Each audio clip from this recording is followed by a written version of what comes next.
my channel, Courtroom Battles. Dear friends, my name is Tushar Mandlikar and I am a practicing advocate in Bombay High Court since last 14 years. I have created this channel for the benefit of young lawyers and young law students so that they can be benefited of the discussions on this channel which are exclusively on the law point and the latest case laws. Welcome back to my channel, Courtroom Battles.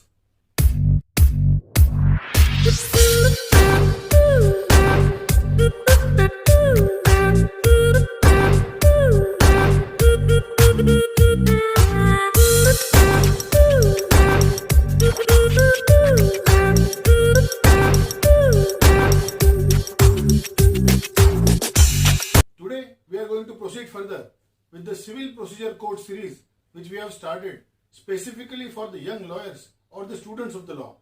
Dear friends, we have discussed various provisions of the Civil Procedure Code earlier in this channel.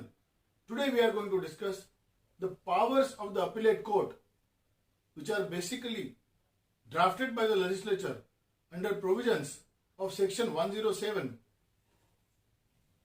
of the CPC 1908.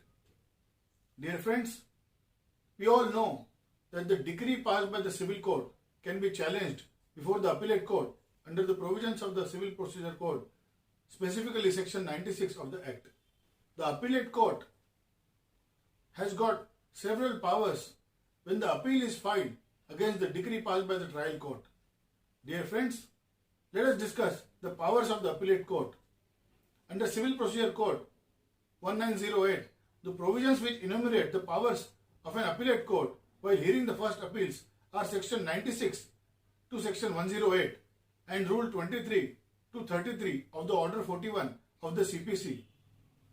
They may be discussed as under: power to decide the case finally. Dear friends, appellate court has always the powers to decide the case finally. Under section 107 1A and rule 24 of the order 41, the appellate court has a power to decide the first appeal finally. Where the proof on the record is adequate to enable the appellate court to pronounce judgment, it may finally conclude the case, despite that the judgment of the trial court has proceeded completely upon a ground other than with the intention of on which the appellate court proceeds. Then second most important power is power to remand. Dear friends, appellate court has got the powers to remand the case back to the trial court. Section 107 1B rule 23 of the CPC concerns about the power to remand. Rule 23 of order 41 of the court confers that if the court of the trial has a case on a preliminary point without documenting findings on other issues and the court of appeal reverses the decision thus passed, it may refer the case back to the court of the trial to decide on additional matters and to conclude the case. This is called as remand. There have to be precedent conditions to be followed to be able to allow such a remand. Initially, the trial court must have disposed of the claim, which on a preliminary point means a lower court. Dear friends, if the trial court has committed an error after framing of the issues and not decided those issues, or if the trial court has not considered the evidence on the record, then the appellate court has got the powers to remand the case back to the trial court. Number 3. Dear friends, the appellate court also has the powers to frame the issues and then remand back to the trial court the entire case for adjudication. It is found and observed that as per section 107 1C and rule 25 and 76 of the order 41 of CPC, the appellate court has got this power. Dear friends, this power is considered very important power by which the appellate court frames an issue and then directs the trial court to decide the issue again. Dear friends, if it is found and observed that the trial court has committed an error after considering the evidence on record, has either failed to frame the issue or has forgotten to frame an important issue, then the issues would be framed additionally by the trial court and then the suit will be sent back to the trial court.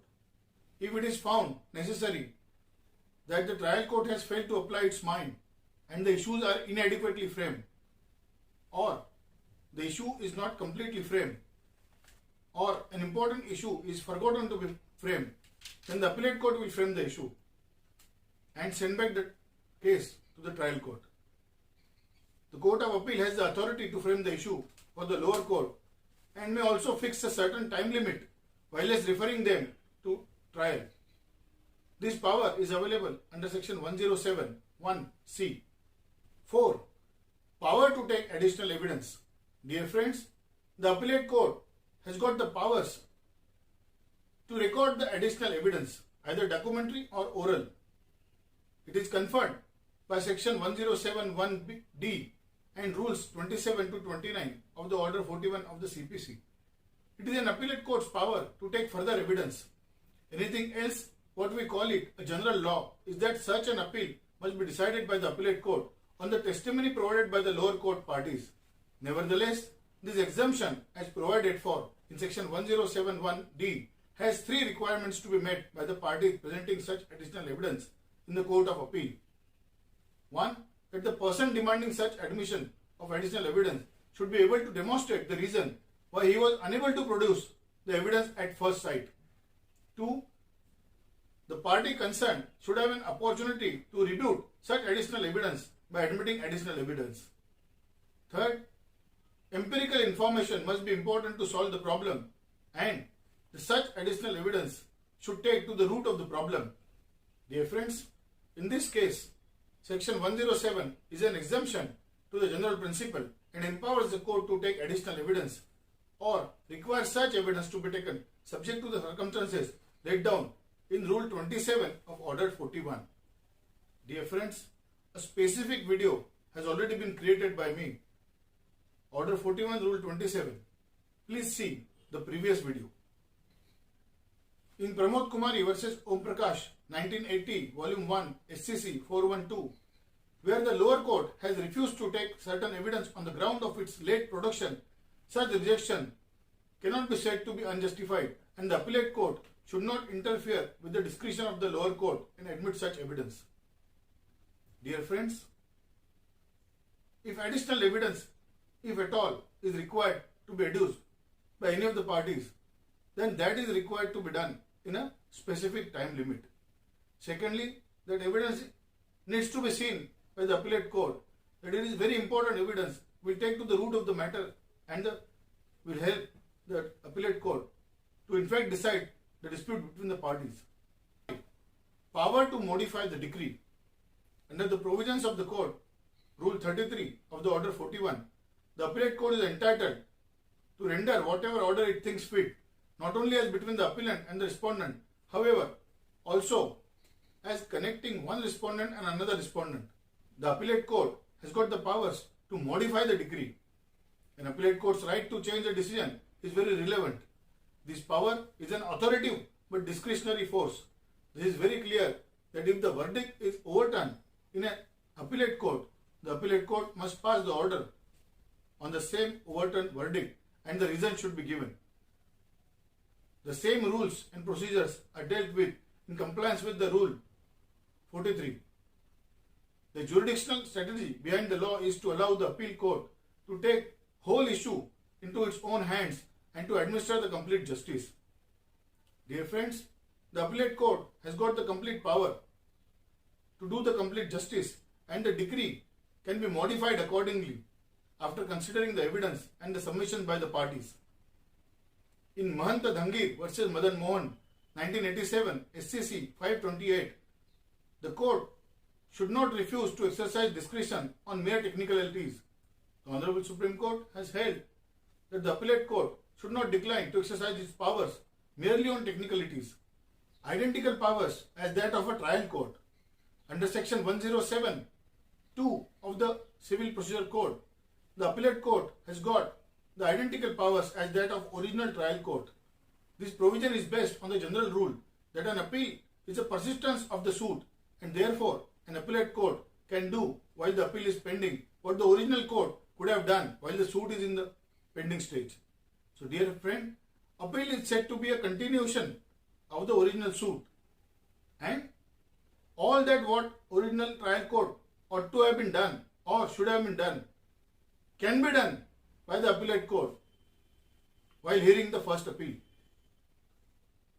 So the suit does not end when the trial ends, but it is said that it continues even in the appellate stage.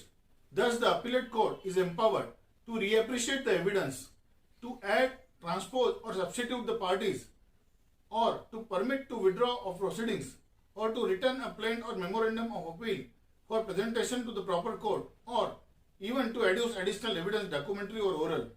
The appellate court also has the powers to modify the decree and pass a suitable order according to its own merit. So dear friends, powers of appellate court are far more important than that of trial court. A smart and clever lawyer can always adduce additional evidence, either documentary or oral, and get the things in his favor in the appellate stage also. Now dear friends, another power which the appellate court has under Rule 5, Order 41 is to stay the decree. Dear friends, appellate court can grant the stay to the decree passed by the trial court on certain conditions, and if the execution proceedings have been started by the decree holder, then the judgment debtor can proceed with the first appeal and get the stay under Rule 5, Order 41 of the CPC. If you are a smart lawyer and clever lawyer, dear friends, you should be able to use all these provisions in the favor of your client into the appellate stage. What are the duties of the appellate court? Dear friends, there are inbuilt duties of the appellate court which are required to be considered while deciding the appeal. Duty to decide appeal finally. In dealing with the duty to eventually determine the appeal, it is very clear that because the court has taken an appeal to be heard and determined, the court must give its decision based on such appeal, and the important thing is to make a judgment, is to apply judicial mind in the appellate stage. So dear friends, the appellate court has a duty to decide the appeal finally. Duty not to interfere with the decree for technical errors. The substance of Section 99 provides that a decision which is otherwise correct and based on facts should not be disturbed for technical reasons. So it is the responsibility of the appellate court not to intervene with a decision for technical mistake or to avoid undermining the ends of the justice and acting as a way of litigation security. 3.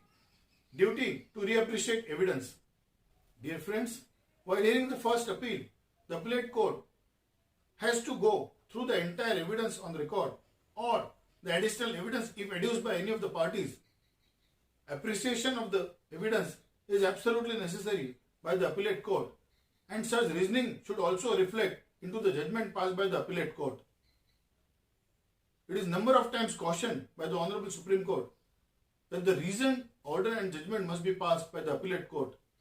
If necessary, additional issue can also be framed, but the duty to reappreciate evidence is an inbuilt duty granted to the appellate court, and after appreciating the evidence, the order should be passed. The trial should not be slightly disturbed, primarily by appreciating oral evidence, unless the approach of the trial court to the assessment of the evidence is significantly incorrect, contrary to the well-established or perverse principles. The appellate court has to appreciate the evidence again if it is found and observed that the trial court has failed in appreciating such an evidence on record. In Madhusudan Das versus Narayani Bai 1983 1 SC 1716, the Honorable Supreme Court has stated that 3 essentials should normally be present before an appellate court reverses a finding of the fact recorded by the trial court. 1. After applying its mind, it is found and observed that the trial court has failed to give the good reasons. 2. After applying its mind, if it is found and observed that the trial court has also failed to see the witness or the evidence on record. 3. it records cogent and convincing reasons for disagreement with the trial court. So dear friends, the findings of the trial court can always be reversed subject to a reasoned order passed by the appellate court observing that the trial court has failed in appreciating the evidence orally or documentary. Last not the least, dear friends, the most important duty of the appellate court is to record the reasons. One of the appellate court's essential responsibilities is the obligation to record reasons, even if it is appreciable to do so. Although Rule 31 specifies that there must be explanations for an appeal court's decision and such decision endorsed by reasons, the court's conclusion must be eventually decided and concluded. Where the High Court as appellate court finds trial court judgment to be unsatisfactory and sets aside the judgment, it ought to carefully examine the facts and law and give cogent reasons for setting aside such judgment. This has been observed in case M. Narayana Gowda versus Shantamma 2011 15 SCC 476. So dear friends, I hope you have enjoyed this video regarding the powers of the appellate court. If you are a smart lawyer or clever lawyer, you will exercise all your rights which are given under Order 41 of the CPC, read with provisions of Section 96 to 107 of the CPC. Please enjoy fighting for your client in civil courts and subscribe to my channel, Courtroom Battles. Thank you so much. Jai Hind, Jai Bharat.